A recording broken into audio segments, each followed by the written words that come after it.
علی بھی اگلا سوال ہے، ہمارے معاشرے میں مروجہ حلالہ تو حرام ہے، اس کے برعکس اگر کوئی عورت دوسری شادی کر کے بلا وجہ خلا یا طلاق لے کر پھر سے پہلے خاوند کے پاس آنے کا ہیلا کر لے تو پھر کیا حکم ہوگا؟ ایک وہ پاکستانی عورت ہے جنہیں کیسا وڈا لالا کڈیا ہے، یہ آج تک لالا ہے کدھر لکھا بھی نہیں ہویا۔ سنن ابن ماجہ میں حدیث ہے، حلالہ کرنے والے پر اور کروانے والے پہ اللہ کی لعنت، نبی صلی اللہ علیہ وآلہ وسلم نے لعنت فرمائی ہے۔ یہ حلالہ کا لفظ بھی ویسے عجیب و غریب ہی شروع ہو گیا اور اس کو لوگوں نے یوز کیا۔ قرآن حکیم میں حلالہ کا لفظ نہیں ہے، یہ فقہا نے ٹرم ڈیوائز کی ہے۔ جی وہ سورہ بقرہ میں آتا ہے نا کہ اگر مرد و عورت کا آپس میں یعنی 3 طلاقیں ہو چکی ہیں، اب بائی چانس وہ عورت کسی اور مرد کے ساتھ شادی کرتی ہے، وہ مرد مر جاتا ہے یا اس کو طلاق دے دیتا ہے اپنی مرضی سے، پری پلانڈ نہیں، جی وہ تو لعنتی ہے، اور بعد میں پھر اس کو خیال آتا ہے کہ میں پچھلے مرد کی طرف چلی جاؤں، تو اس کا جواز موجود ہے۔ اس کو انہوں نے حلالہ ایک ٹرم ڈیوائز کی، اس کے بعد پھر شرعی حلالہ، پھر غیر شرعی حلالہ، پھر حلالہ نکالنے والے مولوی آگے میدان عمل میں، اور پھر ایک رات کے نکاح شروع ہو گئے۔ یہ پورے کا پورا تماشا اس کی بنیاد پہ، حالانکہ میں آپ کو بتاؤں حنفی فقہ جو ہے نا وہ بھی اس طرح کے حلالوں کو جائز نہیں سمجھتی ہے۔ علیحدہ بات ہے کہ حلالہ نکالنے والے سارے مولوی حنفی ہیں، یعنی بریلوی اور دیوبندی، لیکن ان کی فقہ نہیں مانتی اس کو کہ پری پلانڈ حلالہ کریں۔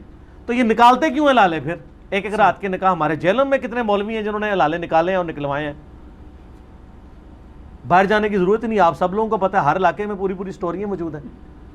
اب رہ گئی یہ عورت، اس کے لیے حکم یہ ہے کہ سنن ابی داؤد میں، جامعہ ترمذی میں حدیث ہے کہ جو عورت بغیر وجہ کے اپنے خاوند سے طلاق لے لے یا خلا لے، وہ جنت کی خوشبو بھی نہیں پائے گی۔ لیکن دنیا میں اسٹیبلش ہو جائے گا۔ اگر ایک عورت کہتی ہے میں نے تمہارے ساتھ نہیں رہنا، تو ٹھیک ہے، اس کا حق ہے نہ رہے۔ اگر کوئی جینون ریزن وہ پروڈیوس نہیں کر پا رہی، اس کے باوجود بھی دنیا میں اسٹیبلش ہو جائے گا، یہ اللہ نے فیصلہ کرنا ہے۔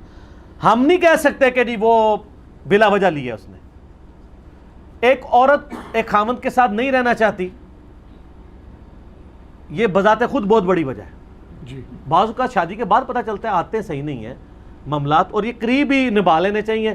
میں نے دیکھا ہے کہ لوگ جناب وہ رشتے چلاتے رہتے ہیں، وہ گھسیٹتے رہتے ہیں، بعض اوقات 4 بچے ہو جاتے ہیں، پھر جا کے طلاق ہوتی ہے۔ اس سے بہتر نہیں پہلی علیحدگی ہو جائے۔ طلاق اللہ نے رکھی کیوں ہے؟ اسی لیے کہ اس کو یوٹیلائز کیا جائے جب ضرورت پڑے، یہ یاد رکھیے گا، ویسے نہیں۔ جامعہ ترمذی میں حدیث ہے، اللہ کو حلال چیزوں میں سب سے ناپسندیدہ طلاق ہے۔ حلال اس لیے کہ ضرورت کے تحت یوز کر سکتے ہیں، ناپسند اس لیے کہ اسلام جو ہے خاندانی نظام میں بلیو کرتا ہے۔ اسلام قطعاً اس بات کی اجازت نہیں دیتا کہ آپ خاندانی سسٹم کو توڑنا شروع کر دیں۔ جی حتیٰ کہ صحیح مسلم میں وہ بڑی مشہور حدیث ہے کہ شیطان کا تخت پانیوں پہ لگا ہوا ہے، اور رات کے وقت وہ سارے چیلوں کی میٹنگ کال کرتا ہے۔ وہ جو میں نے کہا تھا ہو سکتا ہے وہ برمودا ٹرائنگل پہ جو چیز غائب ہوتی ہے وہ شیطان کا تخت ہی لگا ہوا وہاں پہ۔ تو وہ سارے شتونگڑے آ کے نا، اس کے جو چیلے رات کو آ کے اس کو شام کو بتاتے ہیں کہ آج ہم نے کسی سے چوری کروائی، کسی سے زنا کروا دیا، کسی سے فلاں برائی کرائی، کسی سے فلاں۔ تو وہ سنتا رہتا ہے، اور جب ایک چیلا کہتا ہے نا آج میں نے میاں بیوی کے درمیان جدائی کروا دی ہے، تو وہ کہتا ہے اصل کام تو نے کیا ہے۔ پھر وہ اس کو گلے لگا کے ملتا ہے۔ یعنی میاں بیوی کا رشتہ کتنا امپورٹنٹ ہے، اس کے ٹوٹنے سے معاشرہ ٹوٹ جاتا ہے۔ اسی لیے اسلام میں اس حوالے سے طلاق کو ناپسند کیا گیا۔ جی تو اگر یہ کوئی عورت ایسی ہوشیاری کر رہی ہے کہ وہ حلالہ خود اپنا نکلوا رہی ہے، ایڈی تیز ہے کہ وہ کہ جی میں کسی مرد سے شادی کروں گی، پھر میں جا کے کورٹ میں خلا اپلائی کر دوں گی تاکہ میں پچھلے خاوند کی طرف، تو یہ سارا کے سارا غیر شرعی حلالہ ہی تصور ہوگا۔ وہ جب پچھلے کی طرف لوٹے گی بھی تو وہ بھی زنا ہی ہوگا، حرام ہی ہوگا۔ جی یہ سب کی سب چیزیں حرام ہیں، وَأَنْتُمْ تَعْلَمُونَ۔ لیکن دنیا میں یہ چیز اسٹیبلش ہو جائے گی، اس لیے کہ کسی کے دل کا حال تو میں نہیں پتا نا۔ بے شک کوئی دنیا میں قاضی یہ جج تو نہیں کر سکتا کہ اس نے پلان کر کے کیا یا واقعی ہوا ہے۔ صحیح دنیا میں اسٹیبلش کیا جائے گا۔ ان ساری چیزوں کے اوپر چیک جو ہے نا وہ خوف خدا ہے۔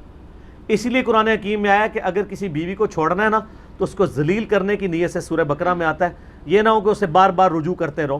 چھوڑنا ہے تو چھوڑ دو، رکھنا ہے تو رکھو، کیونکہ دنیا میں آپ کوئی اس طریقے سے قانون نہیں بنا سکتے جو 100% پرفیکٹ ہو جب تک کہ خوف خدا اس میں شامل نہ ہو۔ جی اللہ کی شریعت کے قوانین بھی خوف خدا کے بغیر پرفیکٹ نہیں ہے. ورنہ ایک شخص کہتا ہے جی میں نے اپنی بیوی کو طلاق, اس نے دل میں سوچا میں نے اسے چھوڑنا ہے, ایک طلاق دے, 90 دن پورے ہونے سے ایک دن پہلے رجوع کر لے. اور رجوع اس لیے نہیں کیا کہ میں نے بسانی ہے, اس لیے کہ اسے پھر 2 ہفتے رکھ کے پھر ایک اور طلاق پھینکوں گا, پھر 90 دن اس کو ذلیل کروں گا, پھر 89 والے دن پھر میں رجوع کر لوں گا. تو اب اس کے اوپر چیک کو دنیا کے قانون تو نہیں ہے, وہ کہے گا میرا حق ہے, میری مرضی میں رجوع کروں. صحیح. تمہیں کس نے کہہ دیا میں ذلیل کرنا چاہتا ہوں, میں رکھنا چاہتا ہوں, اندر نیت ہے نہیں رکھنا چاہتا. اس کے اوپر چیک کیا ہے؟ خوف خدا. دنیا میں جتنے شریعت کے قوانین ہیں ان کے اوپر بھی چیک خوف خدا ہی ہے. وَأَنْتُمْ تَعْلَمُونَ, تم جانتے تو ہو. اسی لیے قرآن میں جو یہ بار بار آیا اِنَّهُ عَلِيمٌ بِذَاتِ الصُّدُورِ, اللہ سینوں کے چھپے ہوئے رازوں کو بھی جانتا ہے. یہ بات کیوں کہی جا رہی ہے کہ دنیا میں آپ دھوکہ دے لیں گے. صحیح مسلم میں حدیث ہے, اللہ تعالیٰ تمہاری شکلوں اور مال کو نہیں دیکھتا, دلوں اور اعمال کو دیکھتا ہے. آپ اپنی جو یہ بوتھیاں ہیں نا, سونی سونی نورانی چٹی چمڑیاں اے سی میں رہنے والی, وہ کہتے ہیں نا پیر صاحب دی بڑی چٹی چمڑی ہے. پیر صاحب نو ایک دہڑے ذرا جون جولائی دی گرمی جڑا نا اے ذرا پتھر کٹواؤ نا اے سڑک دے کنارے, ساری نورانیت باہر نہ آ جائے تو منو پھاڑ لینا. ساری نورانیت باہر آ جائے گی اگر یہ آ کے بجری کوٹیں. ان کا بلٹ, یقین کریں ان کے ہاتھ اتنے نرم ہوتے ہیں جیسے چھوٹے بچوں کے. ان کو آپ سلام لیں نا تو وہ اتنے بالکل لگتا ہے کہ ٹوٹ کے آپ کے ہاتھ میں آ جائیں گے, روئی کی طرح نرم. اس کی وجہ یہ ہے کہ انہوں نے تو آپ کے پیسے پہ یاشی کی ہوتی ہے. مجھے یاد آ گیا ایک مدنی لطیفہ عرض کر دیتے. میری وائف مجھے کل بتا رہی تھی, اگلے دن نا وہ کہہ رہی تھی کہ فیس بک پہ نا کسی نے ایک پوسٹ شیئر کی, اس میں 2 ہاتھ بنے ہوئے تھے. ایک ہاتھ جو ہے وہ کالا سا تھا, بڑا بدا سا ہاتھ, اور ایک بڑا خوبصورت ہاتھ جس کے ناخنوں پہ نیل پالش بھی لگی ہوئی تھی. اس کے اوپر لکھا ہوا تھا کمانے والا ہاتھ, اس میں لکھا تھا خرچ کرنے والا ہاتھ. تو یہ پیروں کے ہاتھ کمانے والے نہیں ہوتے ہیں, خرچ کرنے والے ہوتے ہیں. کمانے والے ہاتھ تو پھر بدے ہی ہوں گے نا, خرچ کرنے والے ہاتھ جو ہیں وہ آپ کو بڑے خوبصورت نظر آئیں گے, چاہے پیروں کے ہوں چاہے عورتوں کے ہوں. تو اس طرح کے معاملات کو اس حوالے سے ضرور دیکھنا چاہیے. آپ اپنی شکلوں سے, مال سے پبلک کو تو دھوکہ دے سکتے ہیں, اللہ کو نہیں دے سکتے.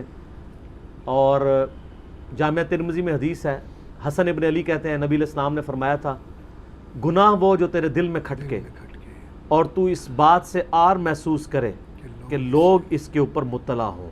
صحیح. تو یہ یعنی انسان کے دل میں خود جو ہے نا وہ کھٹک جاتی بات. اچھا, یہ جو میں نے حدیث بیان کی یہ صحیح مسلم میں ہے, گناہ وہ جو تیرے دل میں کھٹکے اور تو اس بات سے آر محسوس کرے کہ لوگ اس پر مطلع ہوں. جو جامعہ ترمذی میں حسن ابن علی والی حدیث ہے اس میں الفاظ یہ کہ نبی علیہ السلام فرمایا جو چیز تمہیں شک میں ڈال دے اسے چھوڑ دو, اور سچائی اطمینان عطا کرتی ہے اور جو جھوٹ ہے وہ بے سکونی دیتا ہے. یہ حسن ابن علی کو نبی علیہ السلام نے نصیحت کی تھی علیہ السلام رضی اللہ عنہما. تو اس طرح کے سارے معاملات میں اس عورت کو تو پتہ ہے وہ کیا چکر چلا رہی ہے. اب وہ خام خواہ لوگوں کو کہتی پھرے, یہ علیحدہ معاملہ ہے. وہ دھوکہ جو دے رہی ہے وہ اللہ کو یا عوام کو دھوکہ نہیں دے رہی, اپنے آپ کو دھوکہ دے رہی ہے. جی ٹھیک ہو گیا.